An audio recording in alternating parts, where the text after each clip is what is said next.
বিসমিল্লাহির রহমানির রহিম। আসসালামু আলাইকুম। আমি ডাক্তার আনম ফজলুর রশিদ। প্রিয় দর্শক, আজকের আলোচ্য বিষয় ক্যান্সার প্রিভেনশন বা ক্যান্সার প্রতিরোধ।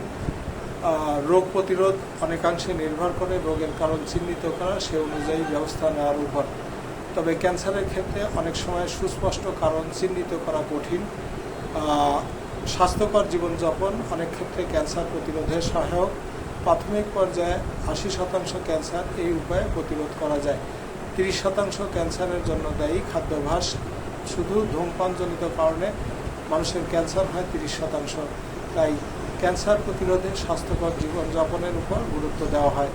কিছু খাদ্য ক্যান্সার প্রতিরোধে সহায়ক, সেগুলো হলো টমেটো, তরমুজ, গাজর, গ্রিন টি, ভিটামিন সি, বিভিন্ন ফলমূল, পান পাতা, কাঁচামরিচ, আদা, রান্নায় ব্যবহৃত বিভিন্ন মশলা, পেঁয়াজ, রসুন, ফাইবারযুক্ত খাদ্যের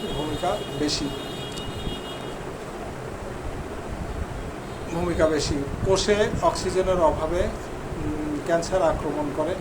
যে সকল কোষে অক্সিজেন পৌঁছে না, সে সমস্ত কোষে ক্যান্সার আক্রান্ত হয়। কাজেই ক্যান্সার আক্রান্ত কোষে যে কোনো উপায়ে যদি অক্সিজেন পৌঁছানো যায়, তবে সেটি ক্যান্সার থেকে মুক্ত হয়ে স্বাভাবিক কোষে পরিণত হয়।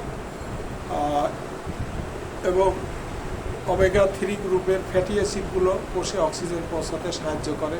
এদের মধ্যে লিনোলিক নামক ফ্যাটি অ্যাসিডটি সবচেয়ে বেশি কার্যকর, যা তিসির তেলে সবচেয়ে বেশি পাওয়া যায়। তাছাড়া মাছের তেল, অলিভ অয়েল, অন্যান্য তেলেও পাওয়া যায়। এছাড়া কায়িক পরিশ্রম, নিয়মিত ব্যায়াম, স্বাস্থ্যকর জীবনচর্চা ক্যান্সার প্রতিরোধে সহায়ক। স্বাস্থ্যকর খাবার, প্রচুর শাকসবজি, ফলমূল খেতে হবে, ঝুঁকি এড়িয়ে চলতে হবে। ধূমপান, তামাক দ্রব্য, অ্যালকোহল, অস্বাস্থ্যকর খাবার, রাসায়নিক পদার্থ থেকে দূরে থাকতে হবে।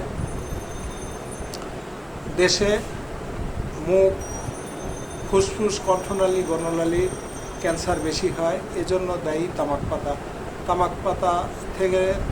পাতা থেকে তৈরি জর্দা, গুল সেবন এবং ধূমপানের বদভ্যাস।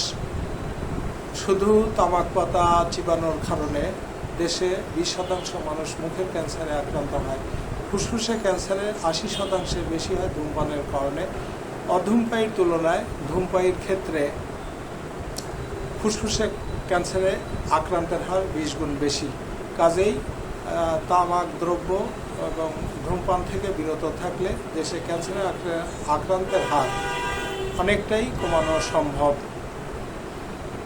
মদ্যপান শুধু যকৃতে ক্যান্সারের জন্যই দায়ী নয়, এটি মুখ, গলনালী, খাদ্যনালী ক্যান্সারের বড় একটি কারণ। বেশি চর্বিযুক্ত খাবার, প্রক্রিয়াজাত খাবার খাওয়া বৃহদান্ত্র স্তন, প্রোস্টেট ক্যান্সারের জন্য দায়ী। পক্ষান্তরে এর বিপরীতে ফাইবারযুক্ত খাবার, বেশি খাওয়া, শাকসবজি, ফল বৃহদান্ত্র ক্যান্সার প্রতিরোধ করে। স্যাকারিন প্রোস্টেট ক্যান্সারের জন্য দায়ী। বেশি মাংস আহার, বিশেষত লাল মাংস, অন্ত্রে ক্যান্সারের জন্য দায়ী। অতিরিক্ত লবণ আহার স্টোমাক ক্যান্সারের জন্য দায়ী। অতিরিক্ত গরম খাবার, অতিরিক্ত ঠান্ডা খাবার খাদ্যনালী ক্যান্সারের জন্য দায়ী। তাই এ থেকে দূরে থাকতে হবে।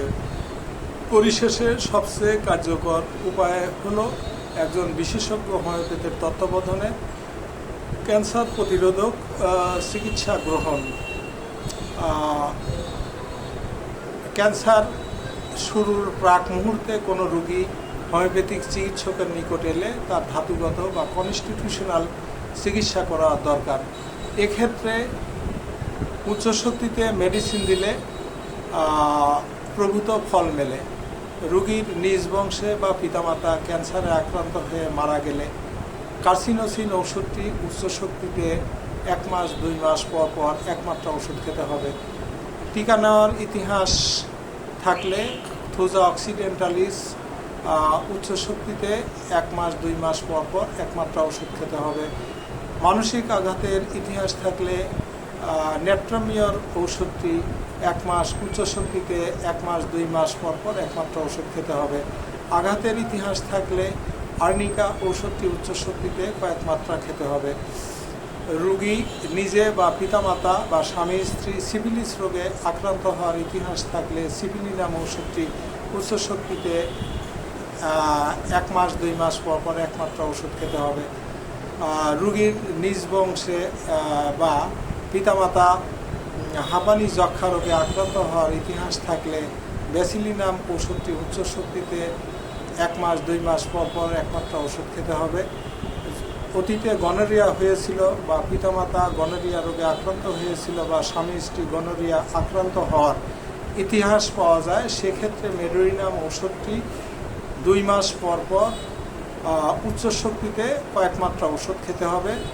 দুর্গন্ধযুক্ত চর্মরোগের ইতিহাস থাকলে সরিনাম ঔষধটি উচ্চ শক্তিতে 2 মাস পর পর একমাত্রা ওষুধ খেতে হবে। যাদের বেশি বেশি চর্মরোগ আক্রান্ত হওয়ার ইতিহাস থাকে বা চর্মরোগ চাপা দেওয়ার ইতিহাস থাকে, সেখানে সালফার ওষুধটি উচ্চ শক্তিতে 1 মাস বা 2 মাস পর পর একমাত্রা খেতে হবে।